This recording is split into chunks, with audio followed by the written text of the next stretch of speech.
talking about rising political tension and what's happening, the impasse between the NDC and the EC. Benjamin.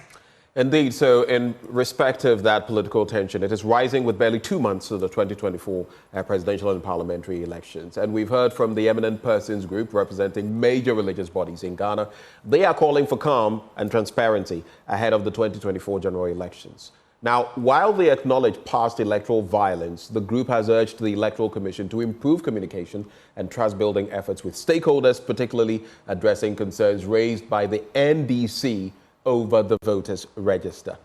Let's now zoom into that conversation as we engage virtually Most Reverend Dr. Paul Kwabena Boafo. He is presiding bishop of the Methodist Church Ghana and co-chairperson Eminent Persons Group for more on this. A very good morning to you, sir. Good morning, and good morning to your cherished viewers. I believe you are all keeping well. By God's grace, we are. Sweetie Abuchi? Yes. Reverend, I was just looking at the statements that you put out, a call for dialogue to the Electoral Commission and the NDC. What stands out for me is that you're asking the Electoral Commission to elevate her consultation and participatory methods to get the conversation going. Do you think that's the gap that's causing what we are seeing today, the impasse between the EC and the NDC? Thank you very much, and thank you for this opportunity to further explain what the statement is trying to address. We have listened to all that is going on as eminent persons, and we think that there is a stalemate, and that stalemate is on the part of the two stakeholders, that is the EC and the NDC. And we believe that what can resolve this issue is dialogue. And in dialoguing, it takes two people, it takes two institutions, and it takes two bodies to dialogue.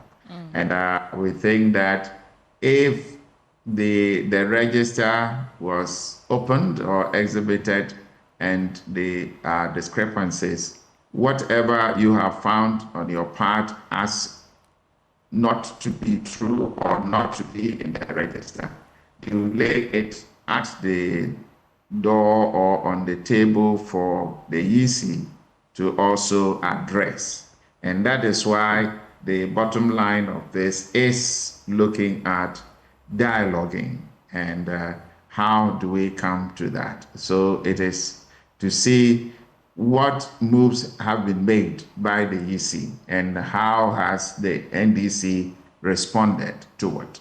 That's what we are looking at now. Right. And I just want to stay on the statements. I mean, for the EC, you're asking for more consultation, but particularly to the NDC, you're asking them to allow due process to be followed. The question on my mind is, the National Peace Council has tried to get the NDC to sign the Peace Pact, among many other attempts to bring them to the table for the issues and the concerns that they have to be resolved. And it appears the NDC are not listening. What are you going to do differently to ensure that they listen to what you have to say? Well, we believe that this whole exercise is a process.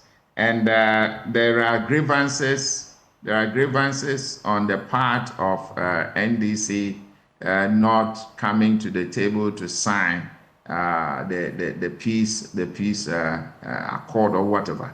And so we need to also look at it. On our part, we have not made any moves as to bringing NDC to the table to sign the peace statement. But when it comes to the hilt, we would join arms with the Peace Council to also implore or ask the NDC to reconsider their stance, because all that we are aiming at come December, before, during, and after, is peace. And so if a major political party that should help or that should also make a contribution to this piece says that I will not sign, then it calls for concern. It calls for all of us to set up and look at ways by which we can forestall the democracy and the peace and consolidate it as we have come to see it.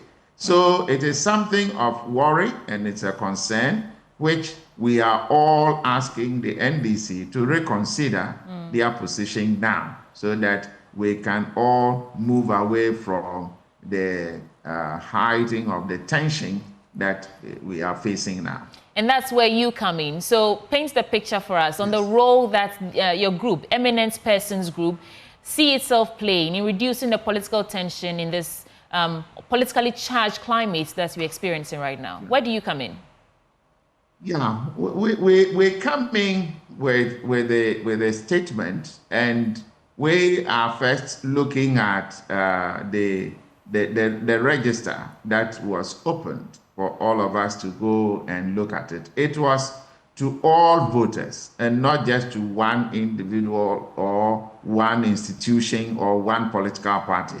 It was to everyone who has taken the opportunity to register, to go and see whether your name is there, and to help the EC also clean it up or to find out those who were illegally registered and all that. So it is not just even one thing that was facing us. It is how do we clean it?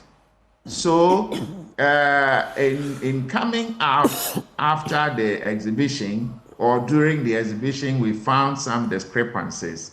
It was to be laid at on the table of the EC to help address, which I think going through the statement given by the EC before the demonstration was that they have made several attempts. They made these attempts to the EC, to the NDC to come forward with the discrepancies so that they could all sit down to address it, which was not forthcoming.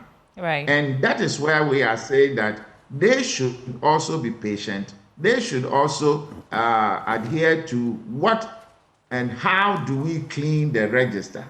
It is not on the streets. It is on the table or through the dialoguing, through the partnership that is between us, that can bring the cleaning of the register.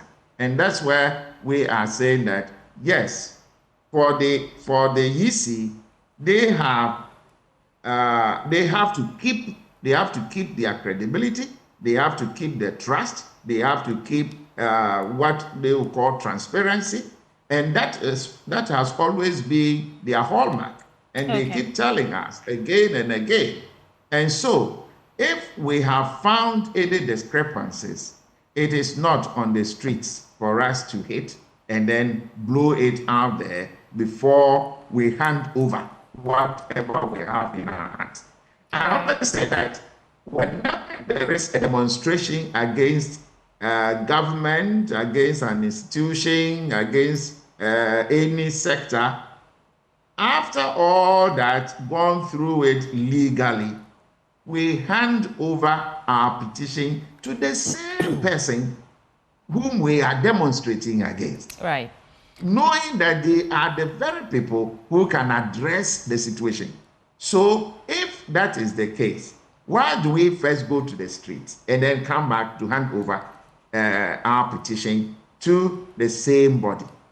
Apart from handing over to the Speaker of Parliament, all others were handed over to the body. And so we are saying that it is dialogue that can bring about, and for me, reading through the statement, I have read it again and again from the EC, that they have made the various calls. Bring whatever you have. Let us look at it so that we can all together address it. Please it hold is the for only men, way. Reverend. Yes. Yes. Thank you. Rev, I have a few questions for you based on what you just said. You seem to suggest that in terms of transparency, the Electoral Commission has been very transparent up to this point, with the exception of what we are seeing now. Is that what you're saying? The statements and the no, they have been coming to us periodically, telling us that they came out with their register, they came out with their timetable, they told us that this is the time for the registration, it was open to all. This was the time to close it, this was the time to open it. And for that, we can say that they have been very fair and transparent to everybody. So that is your understanding of the transparency, as you are saying this morning. That is how you assess transparency. I just want clarity. That's why I'm asking you these questions.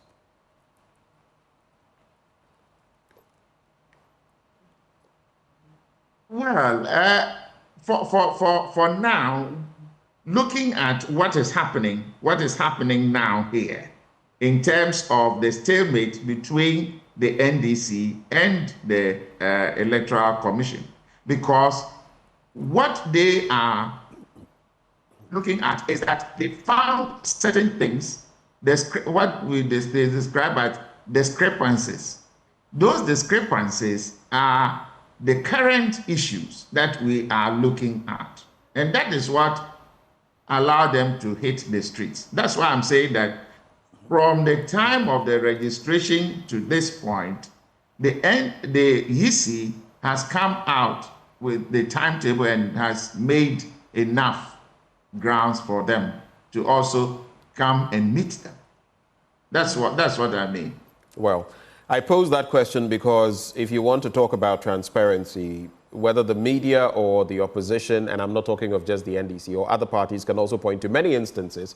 In fact, we've had people come here into the studio from different parties. I was about to ask you whether you were privy, for example, since some people have been referring some people in the opposition to IPAC, whether you were aware of how some of the happenings in IPAC. But I'll not go there. Let's talk about I'm not privy to that. Right, yes. Right. Because there are a lot of things that we've also had. Some politicians from Alan Chamanting's Alliance for Revolutionary Change, among others, coming here to say that, look, sometimes some of what we discuss and what the EC puts out versus what we determined we would do are poles apart. So let's leave that there on the point of transparency. But he also made the point that it is not on the streets that this will be settled, and that the NDC then ends up presenting these petitions to the same body that it wants to take action.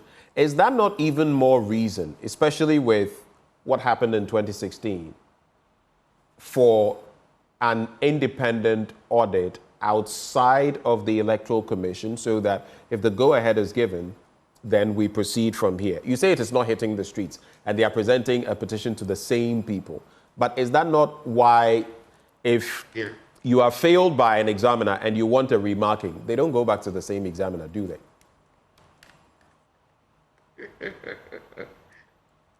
Well, that is true. You see, when you take to academia, you don't go back, but you go back to the examining board to ask that, look, this is my challenge. This is my challenge. And then they will tell you, okay, if you are asking for remarking, then they will tell you, okay, we will take it, but on this basis. In this case, if we want to clean our register, what is the process? We have to look at the constitutional limits to it. What does the law say, and what does the state say that if you have a challenge, go this way? Is it the forensic, or is it any other apart from the EC itself? Because if we open the register for us to go and check, and I go there, my constituency, my name is not there, I don't go to any other person or any other institution to say that, look, my name is not there. Please, can you come and put my name register? It is the EC or the officials there who are exhibiting the register that I will appeal to. And that is what I am saying, or the eminent persons are saying, that, look, these are the same persons. Have we given our findings, you see, the findings that we made, have we given it out to them? And has it been done, or it is not done? If it has not been done, or, well, if you have given it out and then you come back and it has not been done, that is when we have cause. Because as part of the statement, they said that even at the point that they were calling for the demonstration, they used the word, it was premature. It was premature. Meaning that if you have gone through all the avenues, all the chances, then you still find that these things are coming up. That is when you can say that, look, I have given you enough room, but you have not taken it. And that is when you can say that we can hit the streets. All right. We have nothing against hitting the streets, but what we're saying is that, was it the right time? Why not come to the table and let us resolve whatever? The dead name, how do we expunge it from the register? We are all looking forward to a credible, fair elections. And one of the ways is to have a register that is clean for all of us. Yes. The timelines are relative as to, yesterday, for example, we had one of the IT members of the NDC in the studio talking about the fact that he had a book, How to Rig an Election. And rigging an election, according to him, doesn't start from the day of voting. It starts many months before. That is according to him. But the point I'll make is, the Electoral Commission in 2016, before the 2016 elections, I'm sure you followed the call for an audit of the voters register, which was granted far in advance of even where we are now. There are strict timelines ahead of election 2024. We are now 79 days or so to the elections. We've seen what happened in Pusiga. I don't know whether you followed the 38 people and the claims after that by the EC that, oh, it was only these 38. I want to ask you a pointed question. Do you think the EC has done enough to ensure, as of today, that if all things being equal, things remained as they are now, on December the 7th, we would have peaceful, free, transparent elections? Do you think the Electoral Commission has done enough to guarantee that? For that one, I would say that with the issues at stake, we will not say that it is enough. That is why in the statement we said, can they also still open up and let these issues be addressed? That's why we're saying that, because we are not saying here that, oh, they are done, it's finished, and so let us leave it as it is. No, the appeal was to both the NDC and the EC. What is the role of the EC? The role of the EC is to take this if NDC presents it. And I've even said in other platforms that in looking at all of these, it is not just the NDC. They might have, as you mentioned right away, that Alliance Group might also have their challenge. NPP might also have their challenge. All of these are sent to the EC to address. So that at the end of the day, we can all say that we have a credible register that can lead us to a peaceful election. Reverend, you say that you don't think the EC has done enough to restore, inspire confidence. And then, I mean, I'm just trying to understand, beyond the statements, beyond this call for a dialogue to the Electoral Commission and the NDC, are there any other steps you're taking to ensure that this call for the NDC to come to the table for a discussion you actually get them to come to the table, both the EC and the NDC and the other parties, and other interested independent candidates? Sure. Yeah, yes. We have a plan. We have a timetable. We have a timetable which has been given out, and we have written to these all these stakeholders so that we can meet them. Some of these things are done behind closed doors, and we think that, yes, it's not just issuing statements. We also have to do some footwork. We also have to do some contacts in persons and all that. Right. It is not always even prudent to be issuing statements without any cause to the action on the ground. So we have all these things planned out for which we will be doing. Thank you so much, Most Reverend Dr. Paul Boafo. He's presiding bishop of the Methodist Church of Ghana and the co-chair of Eminent Persons Group. Many thanks for your time. Right, so we'll take a quick break, and when we return, we'll bring you that exclusive interview. Benjamin Akakpo will be serving you that. I'm looking forward to that, Ben.